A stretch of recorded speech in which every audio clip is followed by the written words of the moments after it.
नमस्कार दोस्तों, बहुत बहुत स्वागत है आप लोगों का सिंपल एजुकेशन में। तो दोस्तों, मैं राजेंद्र कुमार एक बार फिर से हाजिर हूं आप लोगों के लिए सी टेट के पुराने पेपर के क्वेश्चन आंसर लेकर। वो क्वेश्चन जो बाल विकास के अंतर्गत सी टेट की परीक्षा में पूछे गए हैं, और ये सभी सवाल हमारी उन थ्योरीज से जनरेट होते हैं जिनका अध्ययन पिछले कुछ दिनों में हमने अपने इस यूट्यूब चैनल के माध्यम से किया है। कल हमने इस वीडियो के पहले भाग को देखा था जिसमें हमने सी टेट की परीक्षा में चाइल्ड डेवलपमेंट एंड पेडागोजी के अंतर्गत पूछे जाने वाले कुछ सवालों के ऊपर नजर डाली थी। आज उससे आगे की वीडियो हम देखेंगे दोस्तों। यदि आपने पहले वाली वीडियो नहीं देखी है तो आप उसको जरूर देखिएगा।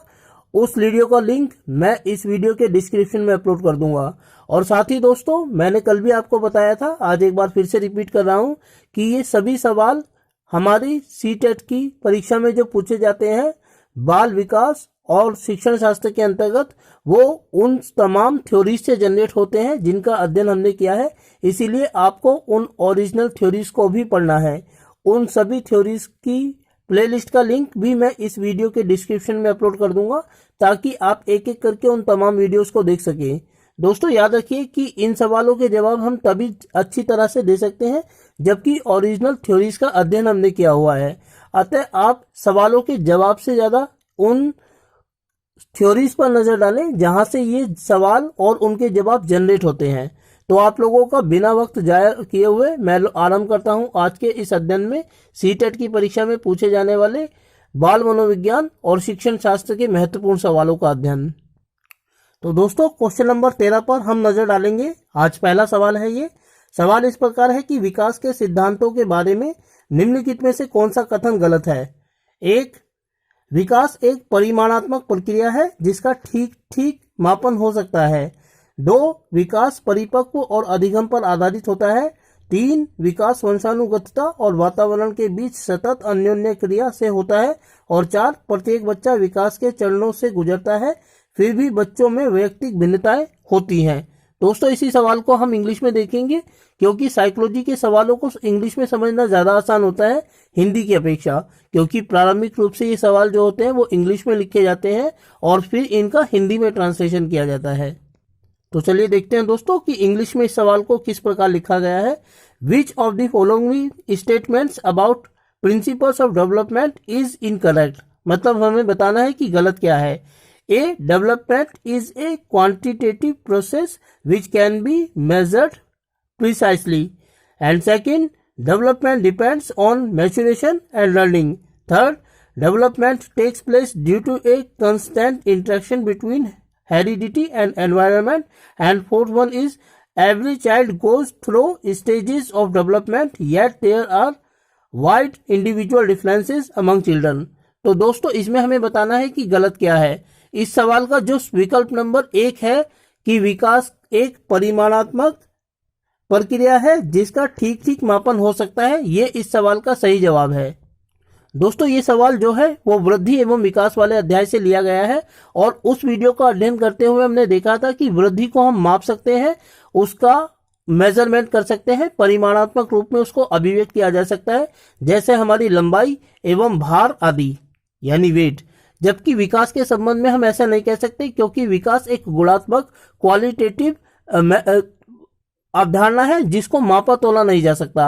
अतः इस सवाल का विकल्प नंबर 1 सही जवाब है।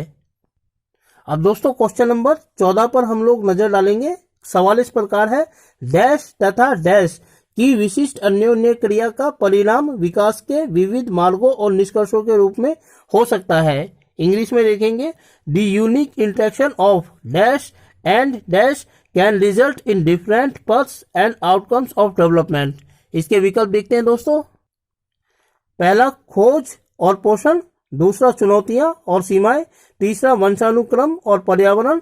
चौथा, स्थिरता और परिवर्तन। इंग्लिश में देखते हैं, exploration, nutrition. Second, challenges, limitations. Third, heredity, environment. और फोर्थ, स्टेबिलिटी एंड चेंजेस। तो दोस्तों, इस सवाल का जो विकल्प नंबर 3 है, वंशानुक्रम और पर्यावरण अर्थात हेरिडिटी एंड एनवायरनमेंट, इस सवाल का सही जवाब है। दोबारा से ये जो अध्याय है, क्वेश्चन है, ये वृद्धि एवं विकास वाले अध्याय से लिया गया है जिसके अंतर्गत हमने देखा था कि विकास के विकास पर पर्यावरण एवं वंशानुगत क्रमता का बहुत गहरा प्रभाव पड़ता है। ये दोनों ही तत्व मिलकर व्यक्ति के विकास को प्रभावित करते हैं। किसी भी व्यक्ति की लंबाई, रंग आदि वैसा होता है जो उसके माँ बाप का रंग होता है, और भाषा एवं अन्य तत्व उसमें उस स्थान के पाए जाते हैं जहां उसकी परवरिश की गई है। अतः इस सवाल का विकल्प नंबर 3 सही जवाब है। अब दोस्तों क्वेश्चन नंबर 15 पर हम लोग नजर डालेंगे। सवाल इस प्रकार है कि विद्यालय और सामाजिकरण के बारे में निम्नलिखित में से क्या सत्य है? Which of the following is true of school and socialization? इसके जो विकल्प हैं वो इस प्रकार है। विद्यालय सामाजिकरण का पहला मुख्य कारक है। 2, विद्यालय सामाजिकरण का एक महत्वपूर्ण कारक है। 3, सामाजिकरण में विद्यालय की कोई भूमिका नहीं होती। 4, सामाजिकरण में विद्यालय की बहुत थोड़ी भूमिका होती है। दोस्तों विकल्प को इंग्लिश में देखते हैं हम लोग। School is the first primary agent of socialization. Second, school is an important agency of socialization. And third, school does not play any role in socialization. And fourth, school plays very little role in socialization. दोस्तों ये जो question है ये सामाजिकरण वाले अध्याय से लिया गया है। उसके अंतर्गत हमने देखा था, जब हमने सामाजिकरण की वीडियो में अध्ययन किया था, कि सामाजिकरण की प्रक्रिया में जो विद्यालय होता है वो द्वितीय सामाजिकरण के अंतर्गत आता है, और यह बच्चे के सामाजिकरण की प्रक्रिया में बहुत महत्वपूर्ण भूमिका अदा करता है। इस प्रकार इस सवाल का विकल्प नंबर 2 इस सवाल का सही जवाब है। यह सामाजिकरण की दूसरी प्रक्रिया के अंतर्गत आता है। पहली प्रक्रिया जिसे हम प्राथमिक सामाजिकरण कहते हैं वह मुख्य रूप से परिवार और आस पड़ोस में संचालित होता है। अतः इस सवाल का विकल्प नंबर 2 सही जवाब है। दोस्तों अब हम क्वेश्चन नंबर 28 यानी 28 पर नजर डालेंगे, और सवाल इस प्रकार है कि निम्नलिखित में से कौन सा विकास का सिद्धांत नहीं है? Which of the following is not a principle of development? दोस्तों इस सवाल के इन प्रश्न पत्रों के ऊपर जो लाल पेन से या नीले पेन से निशान लगे हुए हैं उनकी तरफ आपको ध्यान नहीं देना है, क्योंकि मेरे अक्सर दोस्त जो है वो मुझे ये क्वेश्चन पेपर चेक करने के लिए देते रहते हैं, इसीलिए ये सवाल के ऊपर जो निशान लगाए गए हैं वो उनके द्वारा लगाए गए हैं। अतः इनकी तरफ आपको बिल्कुल भी ध्यान नहीं देना है। तो चलिए दोस्तों विकल्प देखते हैं। अब दोस्तों पहला विकल्प है कि विकास जीवन पर्यंत होता है। 2, विकास परिवर्तीय होता है। 3, विकास आनुवंशिकता एवं पर्यावरण दोनों के द्वारा प्रभावित होता है। और 4, विकास सार्वभौमिक है तथा सांस्कृतिक संदर्भ इसे प्रभावित नहीं करते। अब हम सवाल नंबर इसी क्वेश्चन के ऑप्शंस को इंग्लिश में देखेंगे। Development is life long. Second, development is modifiable. Development is influenced by both heredity and environment. And fourth, development is universal and cultural content does not significant influence it। तो दोस्तों इस सवाल का जो विकल्प नंबर 2 है, विकास परिवर्तीय होता है, डेवलपमेंट इज मॉडिफाइएबल, यह इस सवाल का सही जवाब है, क्योंकि इसमें हमें पूछा है कि विकास का सिद्धांत क्या नहीं है। हम लोगों ने जब वृद्धि एवं विकास की थ्योरी का अध्ययन किया था तो उसके अंतर्गत हमने देखा था कि development is a continuous process through out the life, और डेवलपमेंट इज नॉट मॉडिफाइएबल, ये भी हमने उस वीडियो के अंतर्गत देखा था। वीडियो यदि आपने नहीं देखी है तो आप देख लीजिएगा, लिंक मैं इस वीडियो के डिस्क्रिप्शन में अपलोड कर दूंगा ताकि आप इस सवाल के जवाब को स्वयं अनुभव कर सकें। चलिए दोस्तों आगे बढ़ते हैं और देखते हैं सवाल नंबर 29 अर्थात 29। सवाल इस प्रकार है कि व्यक्तिक भिन्नताओं का प्राथमिक कारण क्या है? अर्थात the primary cause of individual variation is. विकल्प है नंबर 1, लोगों के द्वारा माता पिता से प्राप्त आनुवंशिक संकेत पद्धति यानी कोड। 2, जन्मजात विशेषताएं। 3, पर्यावरणीय प्रभाव। और 4, आनुवंशिकता एवं पर्यावरण के बीच जटिल पारस्परिक क्रिया। इंग्लिश में देखेंगे विकल्पों को। The genetic code received by the individuals from birth parents. Second, the inborn characteristics. Third, the environmental influences. And fourth, the complex interplay between the heredity and environment। और दोस्तों इस सवाल का जो जवाब है वो विकल्प नंबर 4 अर्थात आनुवंशिकता एवं पर्यावरण के बीच जटिल पारस्परिक क्रिया, the complex interplay between the heredity and environment, इस सवाल का सही जवाब है। क्योंकि विकास वातावरण एवं आनुवंशिकता के बीच परस्पर अन्योन्य क्रिया के द्वारा आगे बढ़ता है, विकसित होता है। दोस्तों वीडियो को आप जरूर देखिएगा। मैं इस वीडियो के डिस्क्रिप्शन में उसका लिंक जरूर अपलोड करूंगा। एक एक करके उस प्लेलिस्ट के लिंक से आपको सभी वीडियोस मिल जाएंगी। अतः आप इसके साथ साथ उस प्लेलिस्ट को भी अवश्य देखिएगा, क्योंकि ये सारे सवाल वहीं से जनरेट होते हैं। दोस्तों क्वेश्चन नंबर 16 पर नजर डालेंगे। सवाल इस प्रकार है, जीन पियाजे के संज्ञानात्मक विकास के सिद्धांत के बारे में निम्नलिखित कथनों में से कौन सा सही कथन है। इंग्लिश में देखेंगे, which of the following statement is correct about the G Piaget's theory of cognitive development. दोस्तों अक्सर परीक्षाओं में इसी तरीके के सवाल ज्यादा पूछे जाते हैं। उसमें पूछा जाता है कि सही क्या है, या कई बार यह भी पूछा जाता है कि गलत क्या है। विकल्पों को देखते हैं। एक, बच्चों के सांस्कृतिक आधार के अनुसार इन चरणों का क्रम बदला जा सकता है। 2, पियाजे का तर्क है कि संज्ञानात्मक विकास चरणों में आगे बढ़ने की अपेक्षा निरंतर होता है।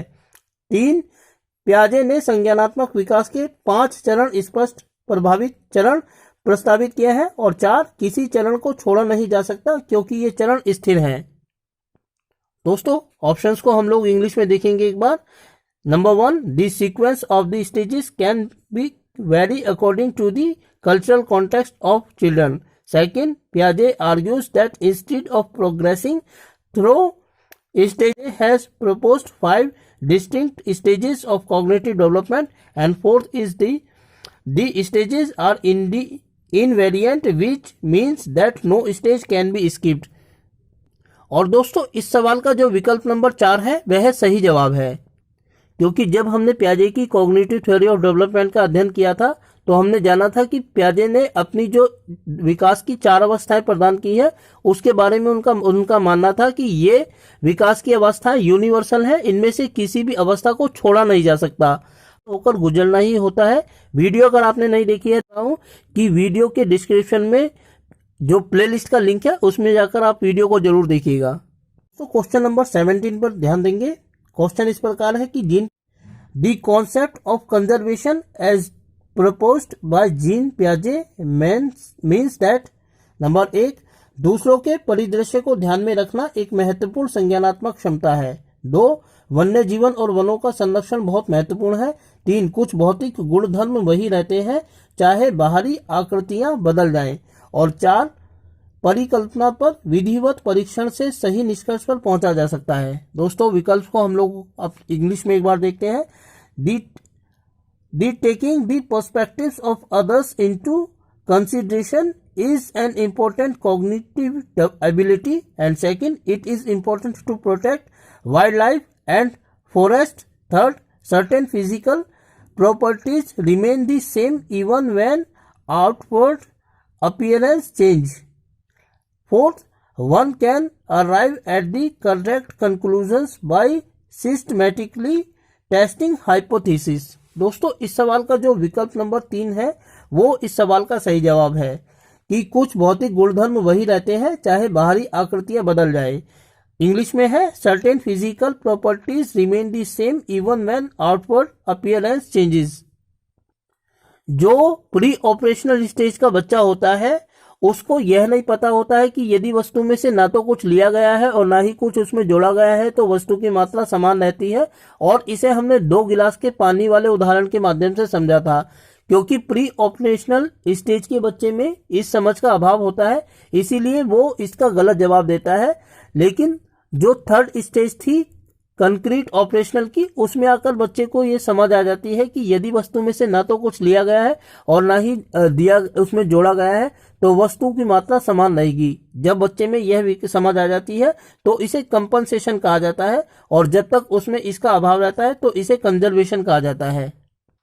दोस्तों क्वेश्चन नंबर 13 की तरफ हम लोग ध्यान देंगे, और क्वेश्चन इस प्रकार है कि शिक्षण अधिगम प्रक्रिया में वंचित समूह से संबंधित विद्यार्थियों के द्वारा सहभागिता कम होने की स्थिति में एक शिक्षक को क्या करना चाहिए। इंग्लिश में देखते हैं, in a situation of less participation of students belonging to a deprived group in teaching learning process a teacher should. विकल्प देखते हैं दोस्तों क्या है। 1. बच्चों को विद्यालय छोड़ने के लिए कहना चाहिए। 2. इस स्थिति को जैसी है स्वीकार कर लेना चाहिए। 3. इन विद्यार्थियों से अपनी अपेक्षाओं को कम करना चाहिए। और 4. अपनी शिक्षण पद्धति पर विचार करना चाहिए तथा बच्चों की सहभागिता में सुधार करने के लिए नए तरीके ढूंढने चाहिए। दोस्तों, विकल्प को हम लोग इंग्लिश में देखते हैं एक बार। और फर्स्ट जो ऑप्शन है वो है ask the children to withdraw from school. Second, accept this situation as it is.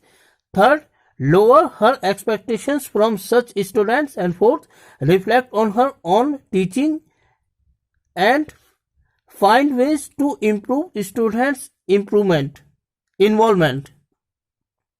दोस्तों, इस सवाल का जो विकल्प नंबर 4 है वो इस सवाल का सही जवाब है।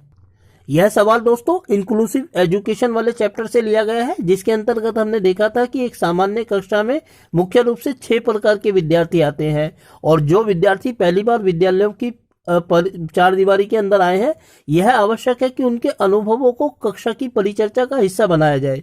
इसीलिए टीचर को उस अनुसार अपनी रणनीतियों को बदलने की जरूरत है जिस बैकग्राउंड से बच्चे आते हैं। वीडियो यदि आपने नहीं देखा है तो आप देखिएगा दोस्तों, लिंक मैं अपलोड कर दूंगा इस वीडियो के डिस्क्रिप्शन में। और दोस्तों, ये आखिरी क्वेश्चन है आज की वीडियो का, जिसके तरफ अब हम बढ़ रहे हैं। क्वेश्चन नंबर 14 है, एक समावेशी कक्षा में एक शिक्षक को विशिष्ट शिक्षक योजनाओं को 1. तैयार नहीं करना चाहिए। 2. कभी कभी तैयार करना चाहिए। 3. सक्रिय रूप से तैयार करना चाहिए। और 4. तैयार करने के लिए हतोत्साहित होना चाहिए। इंग्लिश में देखते हैं क्वेश्चन को। In an inclusive classroom, a teacher dash individualized education plans. 1. Should not prepare. 2. Should occasionally prepare. 3. Should actively prepare. And 4. Should discourage the preparations. और इस सवाल का जो विकल्प नंबर 3 है वह सही जवाब है। सक्रिय रूप से तैयार करना चाहिए। Should actively prepare।